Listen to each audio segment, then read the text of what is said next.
All right.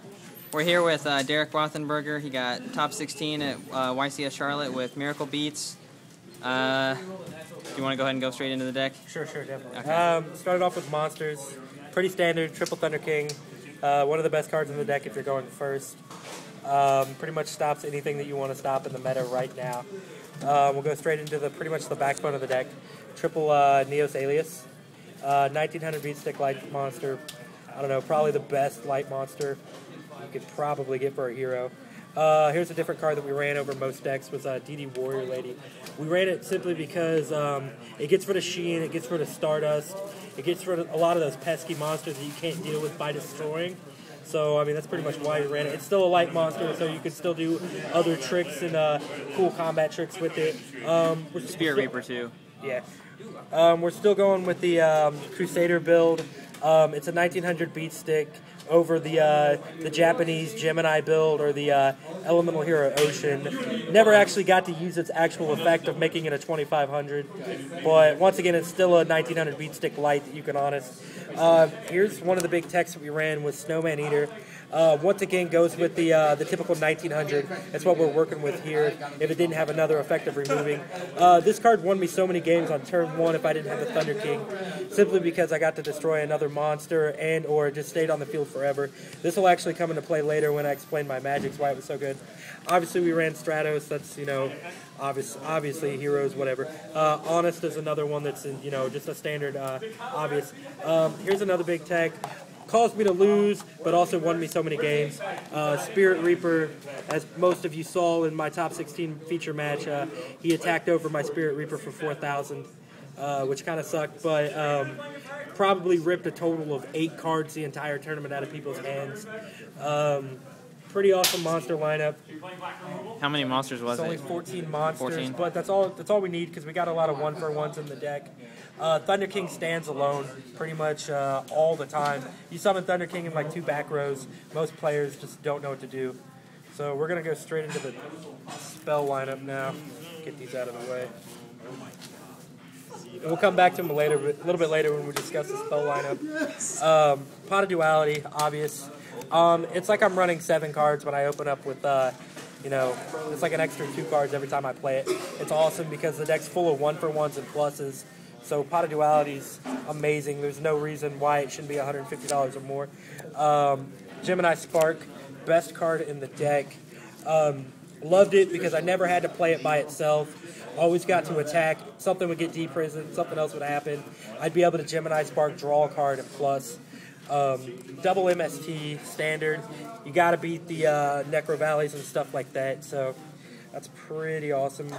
Rhoda's a standard, obvious. Play way too many heroes to not play Rhoda. I loved opening up with Rhoda, and the Stratos, and the Neos Alias. It's like I was running 35 cards in my deck. You can search DD Warrior Lady too. True, yeah. Yeah, for that pesky Stardust. Monster Reborn, another standard. Came out quite a bit against GKs, but I felt kind of ballsy sometimes and left it in. Dark Hole, obvious. Book of Moon, obvious. I only ran 1 e-call over the standard 2. Some people were actually even running 3. But I ran through my deck so fast, it was almost a dead draw about 60% of the time. The reason I only ran 1 e-call because I was running stuff like Future Fusion. Future Fusion was not played in any of the other builds. It's amazing because I'm running stuff like The Shining, 0. I played the 1 Snowman Eater for my 0, which pretty much made Future Fusion awesome. I could throw Hero Aliases to the graveyard, get cards like Hero Blast active on turn 1, which you never saw in any of the other beat decks. Alright, so pretty much, and the last but not least, Future Fusion. These cards went so well together, it always seems like they came together, because I would go turn 1 Duality, grab Future, grab whatever. Future usually was my pick off Duality if I had it, because you can play at the same turn. Miracle Fusion was also an awesome top deck. It pretty much made my deck from the stun deck to a stun deck that could sack the crap out of you. That's why I like it so much. So we're going to go straight to our trap lineup. Standard, Boosh, 2 Hero Blast, with Future Fusion. Amazing card. Got it active. Destroyed just about any monster in the game. 2 D-Prisons. We play-tested 3. It was a little bulky with 3 since we're already running 41 in our build. D-Prison's still amazing. Doesn't destroy. Love the card. Wouldn't play without it. Wouldn't suggest any deck running it. or any deck not to run it. Double Solemn Warning, got to keep the monsters off the field. Opened up with Double Solemn Warning, won every game. Bottomless Trap Holes, once again, keeping monsters removed is the best thing, especially against GKs. Keeping them removed to deep prisons, keeping them removed with Bottomless Trap Holes.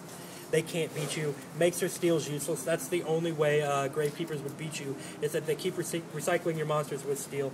Mirror Force is an obvious. You need to plus all day. Solemn Judgment. Played it so many times at 8,000.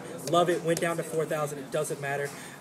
Royal Oppression, obviously. I barely special summon. I could special summon with 3 cards in my deck top, so it was always live.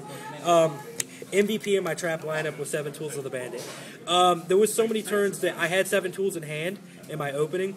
I would literally wait a turn just to set 7 tools to win the game. This was my trap stun.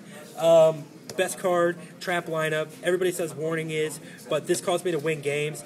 This set me up to win games. So we're going to go to our little secret tech that we got over here in my extra deck. Most people didn't see this stuff coming. That's probably why I won a lot of my games. We're going to go ahead and explain the extra deck real quick. I ran 2 zeros. I'm going to explain why I ran 2 zeros and a little bit later when I explain my side deck. 2 zeros, obviously I only ran 1 Future Fusion, 1 Miracle, but I was still able to get both zeros if I was really lucky. I never went 2 zeros though, because I like the Shining. I would always Future Fusion for Elemental Hero 0, and then Miracle Fusion for the Shining, just so I can get him out of the graveyard. Getting Stratos out of the graveyard and Shining out to the field means you plus, plus, and plus. That's what this deck is all about, and that's why I love it. I also ran these Gaias, and I'll explain why later I ran those Gaias. Same with the Draco Knights.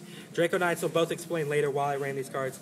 Obviously, I ran Chimera Techs. You can't run them without them. There's too much Machina Swarms and Plant Machinas and just straight Machinas and gadgets to not run these guys right now. I ran 4 Staple Synchros. I had no way to actually synchro in the deck, but you can still Monster Reborn something ridiculous to get these guys out. Also, I ran an Effect Veiler in the board. So we're going to slide these down. These have pretty much been explained. We're going to leave the Draco Knights and the Gaias out just to get a little bit deeper explanation of why I ran those guys. We're going to go ahead and explain it with these. Coming into Game 2, Super Polys almost came in all the time. Dragoonities, Super Poly took out their Stardust Dragon, took out, whatever I wanted against them to pretty much summon into my Draco Knight. Amazing card against Dragoonities. Never really got to do it against Dragoonities, but whatever. It was there. The potential was there, so it could have happened.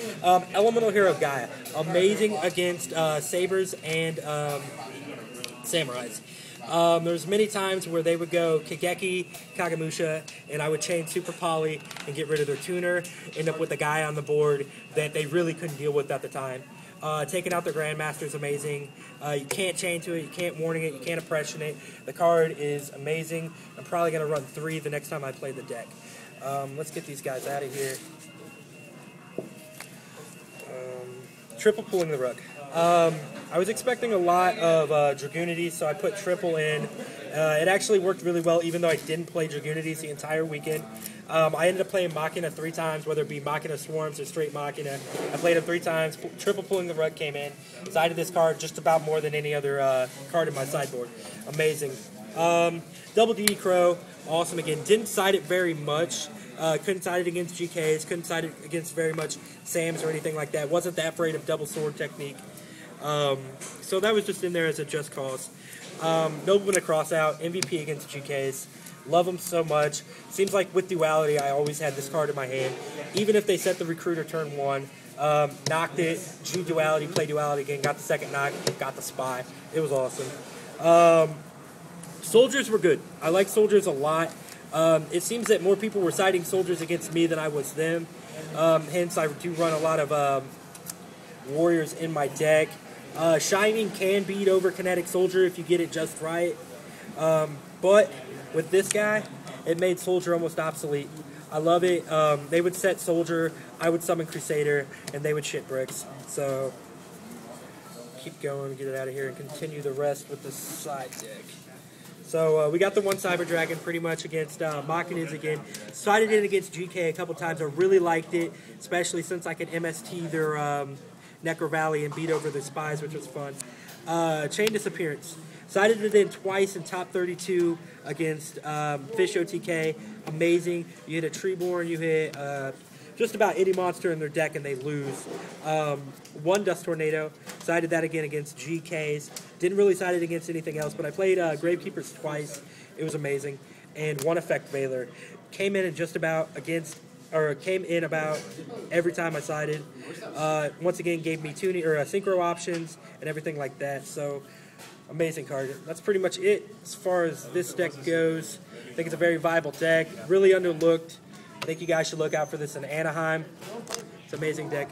A couple different things I'd like to say. The deck's worst matchup is probably Gravekeepers because you can plus on them.